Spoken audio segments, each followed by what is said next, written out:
આજરોજ હોળીના પાવન પર્વ નિમિત્તે છોટાઉદેપુર જિલ્લા પોલીસ અધિક્ષક શ્રી ઇમ્તિયાઝ શેખ નાઓ દ્વારા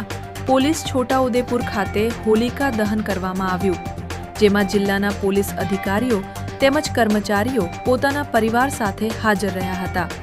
અને પરંપરાગત રીતે હોળી તહેવારની ઉજવણી કરી હતી।